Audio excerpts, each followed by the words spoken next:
There were images surfacing from the land of Pakistan that shook the world.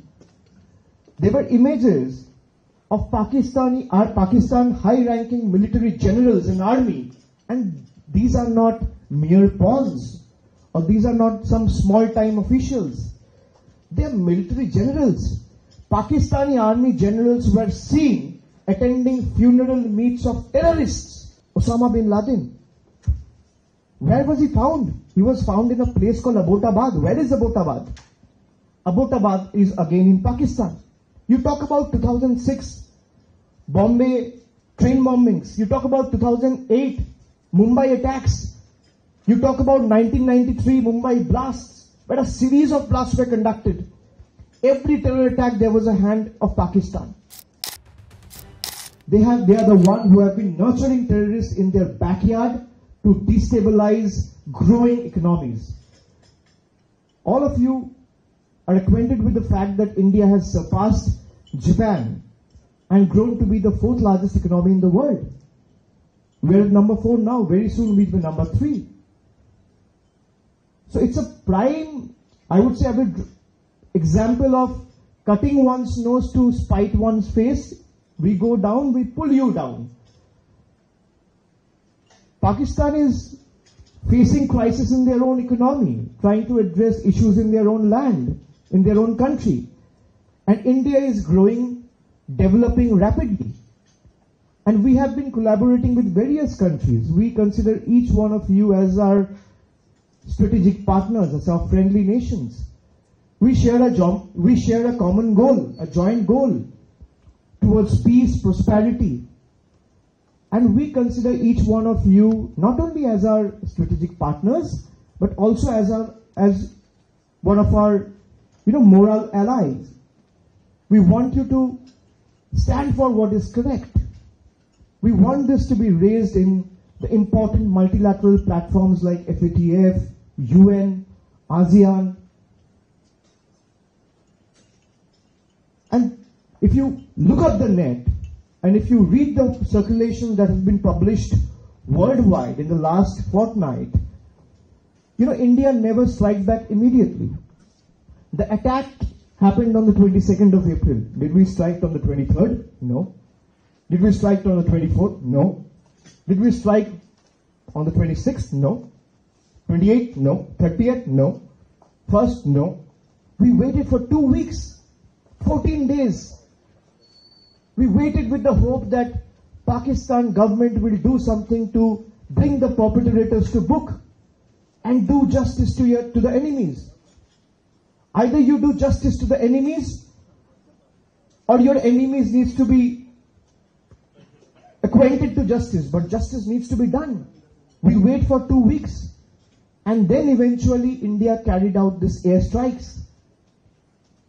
And these airstrikes were so precise, non-escalatory, responsible, that these airstrikes only ended up neutralizing and demolishing 9 terror infrastructure.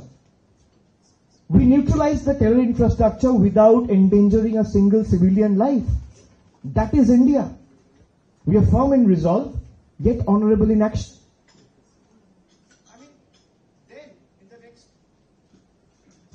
Then in the next 24 hours, there were images surfacing from the land of Pakistan that shook the world.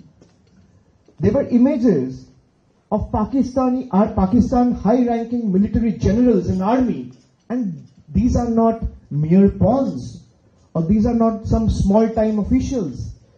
They are military generals. Pakistani army generals were seen attending funeral meets of terrorists. These pictures are widely reported. It's for everyone to see. When the 9/11 terror attack happened, who was the prime accused? Osama bin Laden. Where was he found? He was found in a place called Abbottabad. Where is Abbottabad? Abbottabad is again in Pakistan. You talk about 2006 Bombay train bombings. You talk about 2008 Mumbai attacks. You talk about 1993 Mumbai blasts, where a series of blasts were conducted. Every terror attack, there was a hand of Pakistan. Where was Ajmal Kasab, who is the prime accused of 2008 terror attack, was found? He was caught red-handed by the Indian law enforcement agencies in Mumbai. There were 4 years he was given a fair trial. He confessed before the law enforcement agencies. He confessed before the trial court, before the judiciary, that he was raised, he was born, he was brought up, he was nurtured, and he was trained in Pakistan. And India ended up destroying that very same terror camp where Ajmal Kasab was raised and trained. We want the world to stand by us in combating terrorism. It's our joint duty. You talk about Hafiz Saeed, you talk about Dawood Rana. Any terrorist you name, Pakistan is safeguarding them, nurturing them, protecting them. Why? I mean, it's like nurturing a snake in your backyard, expecting it to bite your neighbor. But we don't realize when the snake will be unleashed or unchained, it can end up biting anyone it meets on the way.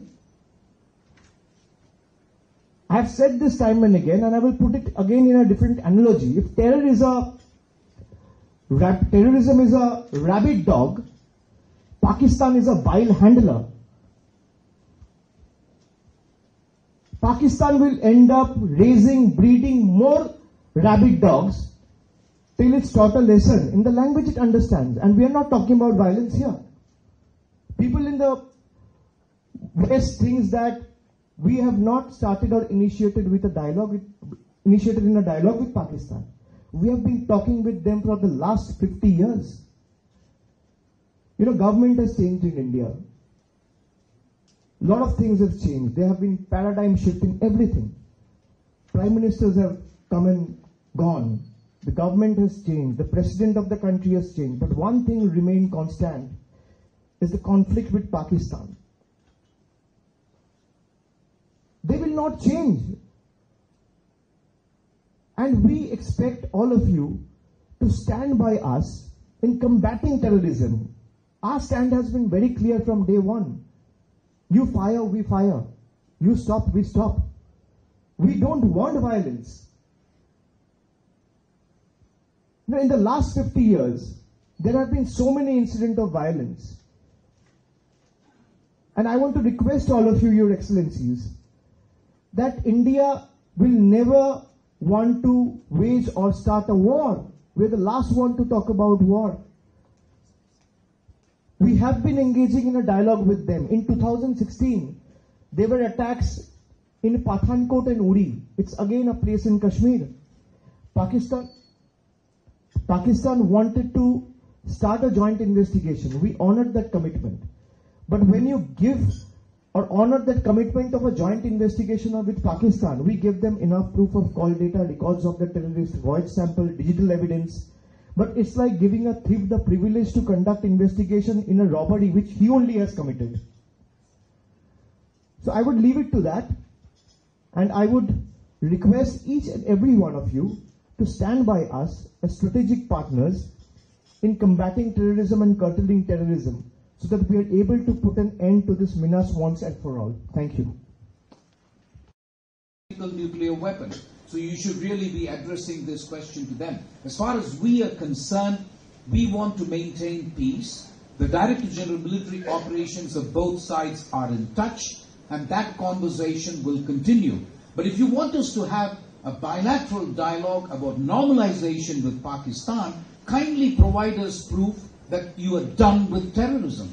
And that is something we haven't been able to verify.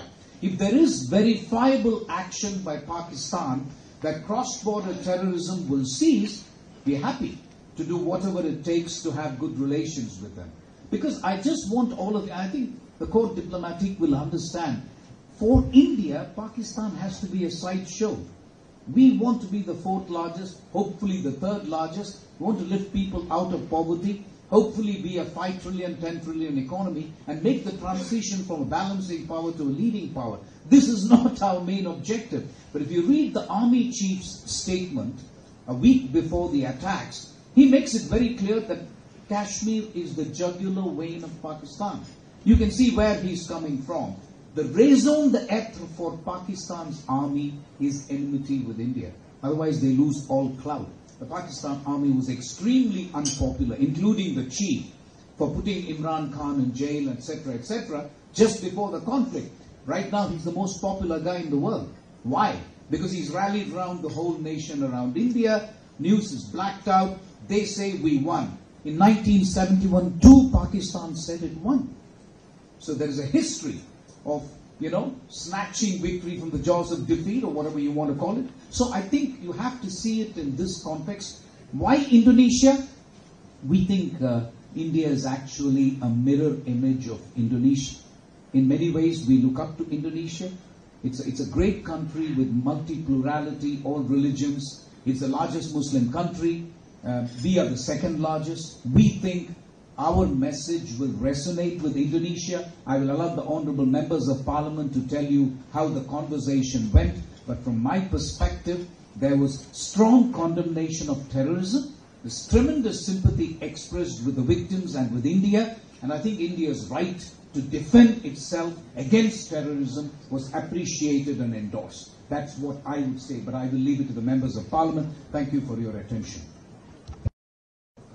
Your questions, amongst other questions, relate also to how our conversation went with Indonesia.